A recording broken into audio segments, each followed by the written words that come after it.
Hello అండి, welcome back to our channel. ఇవాళ special ఏంటంటే డిఫరెంట్గా అండ్ అలానే సింపుల్గా చేసుకునే చికెన్ ఫ్రైని ఈరోజు చూపిస్తాను. దీనికోసం 5 మీడియం సైజ్ ఉల్లిపాయలు, 7 నుంచి 8 పచ్చిమిర్చి, ఒక టమాటో పడతాయండి. ముందు కడాయిలో 5 టేబుల్ స్పూన్స్ ఆయిల్ హీట్ చేసుకోవాలండి. ఈ చికెన్కి కొంచెం ఆయిల్ ఎక్కువే పడుతుందండి, ఎందుకంటే మనం చికెన్ ఫ్రై చేస్తున్నాం కాబట్టి. ఫ్లేమ్ హైలో పెట్టండి, ఆయిల్ బాగా వేడెక్కాలి. ఇప్పుడు నీట్గా క్లీన్ చేసిన 1.5 kg చికెన్ అండి ఇది. ఇప్పుడు ఈ చికెన్ని ఇందులో వేసేయండి. ఫ్లేమ్ మాత్రం హైలోనే ఉండాలండి. హైలో పెట్టే ఇది మనం ఫ్రై అయితే చేసుకోవాలి. ఇప్పుడు దీనికి తగినంత ఉప్పు, కొంచెం పసుపు వేసి బాగా కలుపుకోవాలి. మొత్తం చికెన్ అంతా ఈ ఉప్పు పసుపు పట్టేలా కలుపుకోవాలండి. మొత్తం నీట్గా కలుపుకొని మూత పెట్టి ఒక 10 నిమిషాలు ఉడికించుకోవాలండి. 10 నిమిషాలు అయ్యాక చూడండి ఎంత వాటర్ చేరిందో.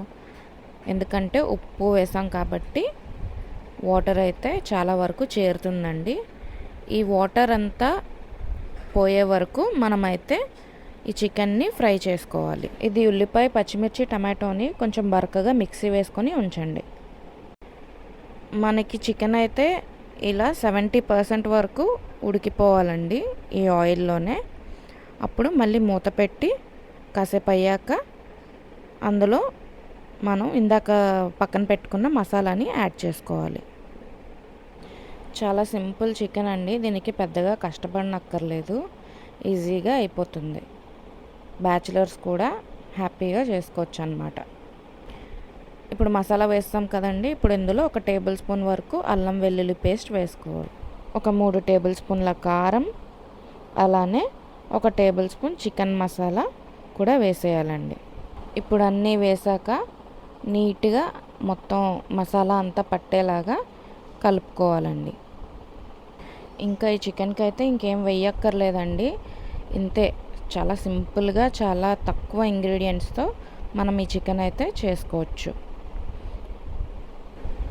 వాటర్ కూడా మనకైతే అవసరం లేదండి, ఎందుకంటే చికెన్ నుంచే చాలా వాటర్ రిలీజ్ అవుతుంది. అందుకని అసలు వాటర్ అయితే వేయకండి. బాగా కలుపుకున్నాక ఇప్పుడు మనం దీని మీద మూత అయితే పెట్టేసుకుందామండి. మూత పెట్టుకొని మీడియంలో పెట్టి ఒక 10 నిమిషాలు ఉడికించుకోవాలండి. మూత తీసాక చూసారా ఎంత వాటర్ ఉందో. ఇంకా ఇప్పుడు ఇందులో కొంచెం కొత్తిమీర కూడా వేసి బాగా కలుపుకోవాలి.